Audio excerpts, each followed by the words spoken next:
Sveiki, skatītāji! Šoreiz mana auditorija būs Vidzemes augstskolā Valmierā. Un auditorijas viesis Māra Arāja. Māra ir veikusi kādu ļoti interesantu pētījumu. Un kādu, to mēs tūlīt uzzināsim. Labdien! Es esmu Māra Arāja, Vidzemes augstskolas informācijas un komunikācijas zinātnes virziena direktore un lektore. Un pagājušā gadā kopā ar kolēģiem un arī ar studentu atbalstu mēs veicām nekustamo īpašumu nozares reputācijas pētījumu. Mūsu mērķis bija saprast, ko tad iedzīvotāji domā par nekustamo īpašumu nozari, kā arī kā šie viņu novērojumi balstās viņu personiskajā pieredzē, pērkot vai pārdodot nekustamo īpašumu.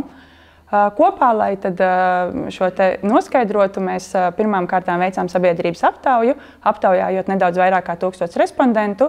Tāpat veicām arī ekspertu intervijas ar ārzemju ekspertiem, lai varētu salīdzināt šo te nekustamo īpašumu vidi Latvijā, Lietuvā un Gruzijā, kā arī veicām fokus grupu diskusijas, kurās tad mums jau padziļināti ar savu pieredzi dalījās tādi cilvēki, kas ir nekustamo īpašumu pirkuši un pārdevuši vai nu ar mākleru pieredzi un palīdzību, vai arī darījuši to paši saviem spēkiem.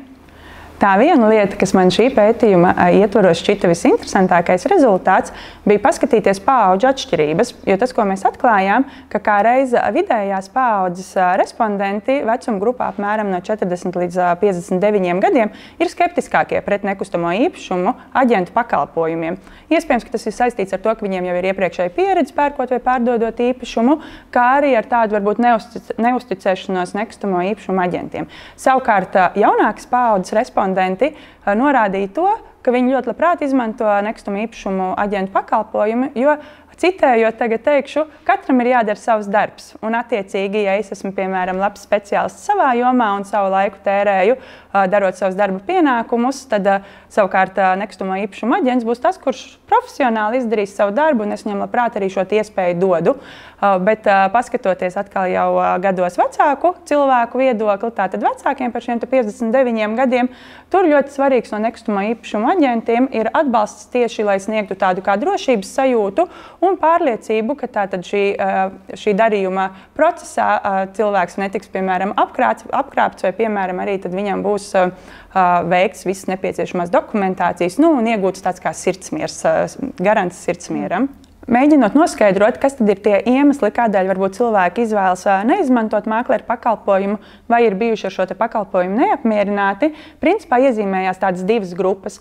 Pirmām kārtām tas ir zināšanu trūkums, respektīvi šis nekustamo īpašumu aģents nespēja sniegt gana daudz tādu pārliecību, ka viņš tiešām zina vairāk nekā pats šis, piemēram, pircējs, jo viņš var pastāstīt tikai to, kas ir uzrakstīts sludinājumā, vai arī nav īsti zinoši par to, kāda varbūt dokumentācija ir jāizveic pirkšanas procesā. Tā tad nerada šo pārliecību, ka viņa zināšanas tiešām dod kaut kādu pienesumu. Un savukārt otrs jau ir tāds pavisam arī cilvēcisks aspekts, kas ir saskarsmes prasmes. Tādēļ, ka māklerim šajā procesā ir jābūt arī tiešām spējīgam savā ziņā dažreiz arī sniegt kaut kādu psiholoģisko, morālo atbalstu šiem pircējiem, paskaidrot situāciju, un tad, ja šīs saskarsmes prasmes nav pietiekami labas, tad dažreiz atkal varu citēt vienu no fokus grupas dalībniekiem, šo cilvēku vairs negribas nekad arī redzēt. Savukārt, skatoties, kādās situācijās būtu īpaši noderīgs nekustamo īpašumu aģentu pakalpojums, tad respondenti visbiežāk norāda to, ka tas ir brīžos, ja mēs runājam par darījumiem ar lielām naudas summām. Tāpat tās arī brīžos, kuros man ir grūtības pārdot šo nekustamo īpašumu, ilgstoši jau mēģinot pašam šo darījumu realizēt, es saprotu, ka es to nevaru izdarīt, un tad tas ir tas brīdis, kad es varu vērsties pēc atbalsta. Kā arī, ja trūkst šīs zināšanas par to, kāds tad īsti ir nekustamo īpašumu pārdošanas, pirkšanas process, tad, ja es nezinu, no kura gala man ķerties klāt, ko man sāk darīt, kā man rīkoties, tad visbiežāk tā pirmā rīcība arī varētu būt tā, ka mēs zvanām nekustamo īpašumu aģentam un saprotam, kā tad īsti tagad tālāk rīkoties un ko man darīt. Domājot par to, kas ir tie ieguvumi, tās labās lietas, kāpēc tieši šīs situācijās nekustamo īpašumu aģents var būt īpaši palīdzošs, pirmām kārtām tās ir šīs viņa zināšanas par to, kur izvietot sludinājumu, kur varētu būt īstā auditorija šim konkrētam īpašumam, vai arī gluži pretēji, tātad zināšanas par potenciāliem klientiem, par kuriem es zinu, ka viņi ir ieinteresēti kaut kādā līdzīga veida īpašumā. Otrais būtu tātad zināšanas par dažādām datubāzēm, kur var iegūt nepieciešamo informāciju, kas man varbūt būtu palīdzoša, ko man vajadzētu noskaidrot. Un trešais, nebūtu ne mazāk svarīgais, bet varbūt pat kā reiz viens no tiem svarīgākiem šodien un mūsdienās, ir tas, ka nekustamā īpašuma aģents var palīdzēt ietaupīt nozīmīgu laiku. Respektīvi, ja es pārdodu savu nekustamo īpašumu, tad man nav jāplāno šīs dzīvokļa apskates, kad pie manis nāks skatīties, es to visu nododu tā kā nekustamā īpašuma aģenta rokās.